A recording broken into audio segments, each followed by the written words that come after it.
Dang. Okay, so you know what? Game of Thrones, it came in with controversy. It's going out with controversy. We're going to discuss that. Let's go.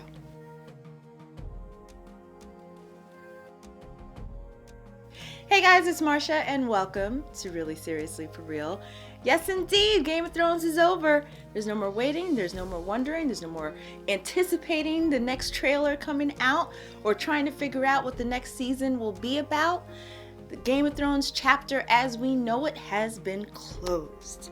The first time that I'd even heard about Game of Thrones, or I should say really paid attention to it, is from my Aunt Verdi. My Aunt Verdi, she kept telling me, she's like, Marsha, let me tell you something. You really need to watch this show. It's called Game of Thrones, and it has this hot Samoan guy on there. That was Aunt Verdi, you know. She loved herself some good-looking men. She was like, I need to move to Hawaii because these Samoans, they're pretty exciting. Not only do you have Jason Momoa, who of course played Khal Drogo, but you also have The Rock as well. Not on Game of Thrones, but Samoan and hot. So this is how she first introduced me to Game of Thrones. But even with that, I was like, okay, Aunt Verdi, I don't have time for another show like this.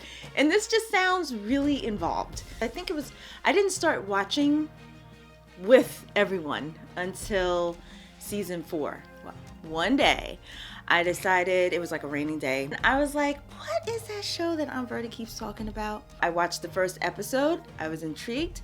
Watched the second episode, I was hooked. Binge watched the whole thing. By the time I got to Ned losing his head, I called up Aunt Verdi. I'm like, I hate you. She starts laughing. She's like, why do you hate me? I'm like, you got me watching your crazy show now, right? She starts laughing so hard. She's like, I told you it's good, right? Did you see the hot Samoan? Unfortunately, Aunt Verdi, she passed away before season 5 started. But I tell you one thing, she always knew in her heart of hearts that in the end, all the Stark children would come together. And she always felt that they would take back what was theirs. So, to you, Aunt Verdi, you were pretty much right. Please, share your story. How did you get involved in Game of Thrones? This is not just like a show. This is the show. Share away and have fun. And while you're at it, if you haven't already, go ahead and subscribe to this channel and like the video. All right, so let's talk about this final episode. There are obvious problems with it, and there are triumphs with it. Some of the imagery in this final episode is just unforgettable. When you have the show start out, now, I know that a lot of people had a problem with the fact that there was a lot of nonverbal communication and a lot of walking. I thought that really drove home the pain and the hurt that everyone was feeling and the shock. When Tyrion and Jon and Davos, when they're walking through the streets and all you're hearing is just their footsteps. It's because they're walking through debris. They're walking through bodies. They're walking through the remnants of what was once a full bustling city. You are hearing the crackling of the fire, the weeping of the survivors, the hollowness of the area. You're hearing all of that, and I thought that was an important way to start out the episode. When Tyrion is makes his way through the Red Keep, even just approaching it, when you're seeing the barren wasteland basically of what used to be just such a beautiful scope of landscape once upon a time, and now it's just this war zone. It's haunting. When Tyrion makes his way and he finds Cersei and Jaime, besides Peter Dinklage and his ability to act and to beyond convey the pain that he was feeling when he found Jaime's hand, and he knew with each brick that it was the worst possible outcome. And the imagery of the two of them in the rubble was just, it's interesting because the previous episode, emotionally I was checked out when they were huddled together and the roof starts caving in. Seeing them in the rubble was just so numbing. With Tyrion crying for his brother and sister, it's like it doesn't matter some of the horrors that Cersei might have done. It didn't matter. It was just her life was snuffed out. And then also too, let's not forget that she was pregnant as well. Jon walking through the Unsullied and the Dothraki, that was really powerful because you can feel him.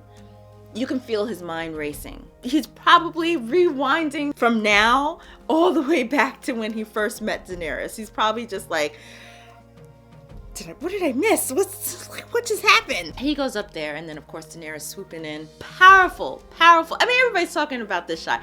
I know that D&D, they are literally like, you know what? Everybody, y'all can say all you want about this final season or this final episode or the outcome or whatever like that, but hand clap, high five on the imagery of Daenerys with Drogon's wings behind her. Hot dog. That was just some good stuff right there. Was it not? They nailed it. That was just beautiful. That was, it's funny because I mean, like, everybody's talking about that shot. Everybody's just like, this is beautiful. Beautiful, beautiful, beautiful. Her speech, Emilia Clarke, I mean, she had me scared. She delivered that speech so well. She was so convinced of her freeing these people from tyranny. Finally, I have a major victory. Everything that I've been trying to do, I have finally been able to do now that people are out my way. Woo! Oh my gosh. Tyrion, when he decided to relinquish his title as Hand, because I would have thought that he would have been killed right then and there, like done. Oh, okay, all right. You're gonna throw your pen down, you want to challenge me. Drogon was right there. So, I thought it was really interesting that she didn't just immediately torch him. Okay, so she takes him into custody, whatever.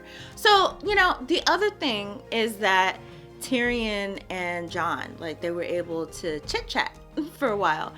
That was another one that I was surprised that they would even allow Tyrion to have visitors. He plants the seeds of often Daenerys. So Daenerys, she's walking in the throne room, basically claiming her prize. It's funny. Everybody's all walking around these areas. There's no way in hell that I would be walking around in any of these spots because I'd be afraid they would cave in on me, right? What's holding up the rest of it? Anyway, she's walking through the throne room. She approaches the Iron Throne and she touches it. And I remember even saying like, oh, okay, she touched it. Well, this is different than the vision in the House of the Undying. But just as she's about to sit down, here comes Jon. And honestly, like the whole time I was sitting there like, okay, when's Jon gonna come in? So he does. And then she starts in. I kind of felt like Jon too. She's sitting there smiling on her little story. Oh, when I was a little girl. I'm like, when you were a little girl?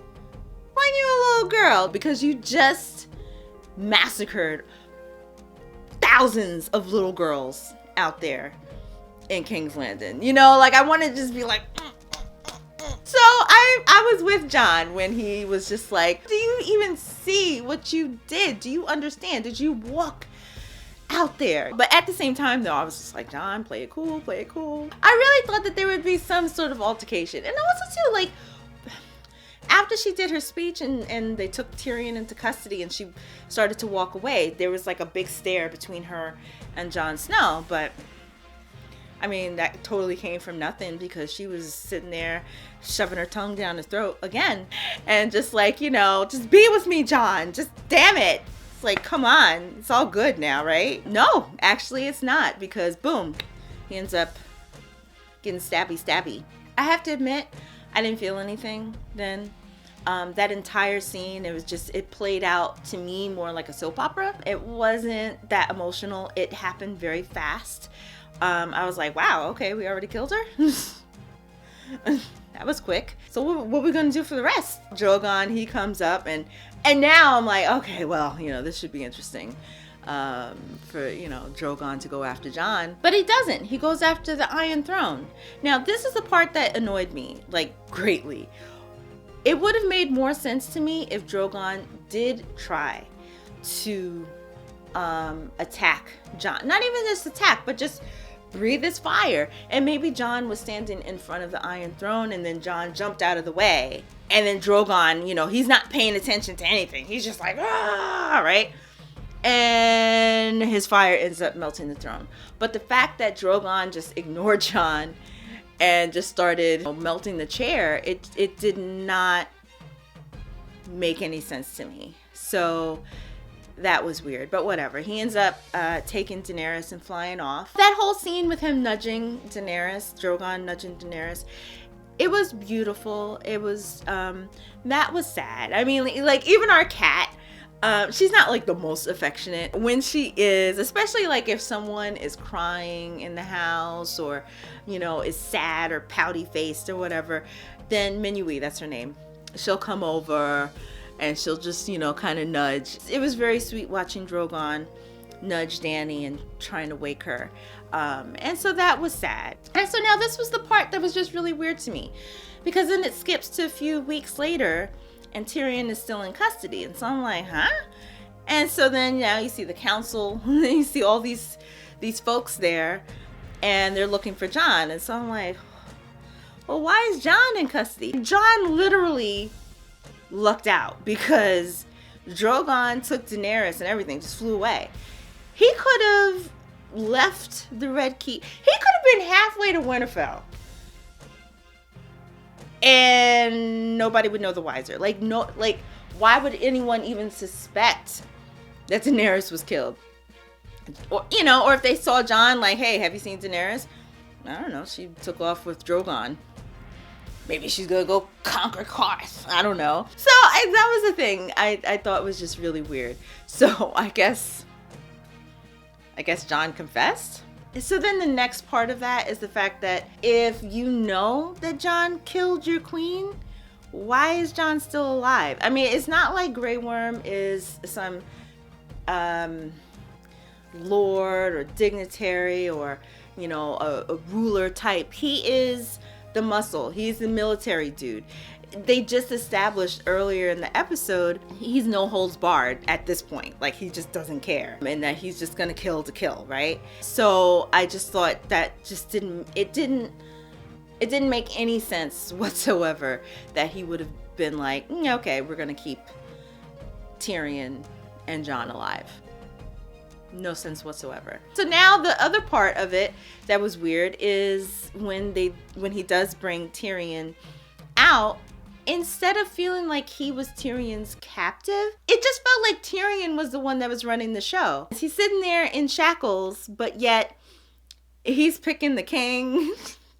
He's telling all of them what they need to be doing, offering advice or whatever. And then it's every so often, Grey Worm will kind of remind him that, who's in charge, but it just didn't seem like Grey Worm was in charge. What was really interesting is the fact that Bran ended up being king.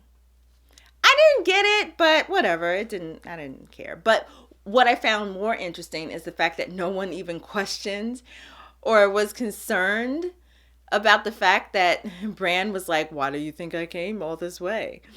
When Tyrion was like, what do you think of this king idea? Council people, okay, this is when you need to be like, wait a minute, Bran, what are you not telling us? That was my first thing, because I remember turning to Fran, so I was like, he just said, why do you think, what? Poor Jon, I mean, okay, it's not poor Jon, because this was the most ideal outcome for him, but at the same time, though, if we didn't know what we knew that this was ideal, then you would really think that this was a real crappy outcome for him. He really, how are you gonna go from King of the North and all these prominent roles and saving the world from Daenerys, being a secret Targaryen, and then all of a sudden it's oh, you're gonna have to take the black. What? But yet Tyrion becomes Hands of the King. Starks are ruling the world, okay? From west of Westeros to the north of North. It's crazy. It's absolutely crazy. Literally every single person that got crapped on in this entire series ends up in power. Right? So talk about the long game, huh? Was I satisfied by the ending?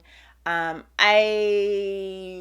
was satisfied in many aspects of it. Did I think it was a home run? No, but it was visually stunning. The music, of course, was on point.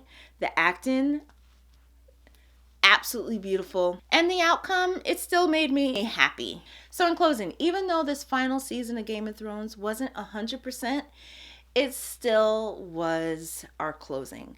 And it's not going to ruin the entire run of the show just because this wasn't a home run. And, you know, we're still going to get even more story as the prequels come. All I can say is it was a good run, and I'm so grateful and thankful to be a part of this phenomena with everyone in the world. So guys, thank you so very much for watching with me. Don't forget to like, share, and subscribe, and thanks for watching.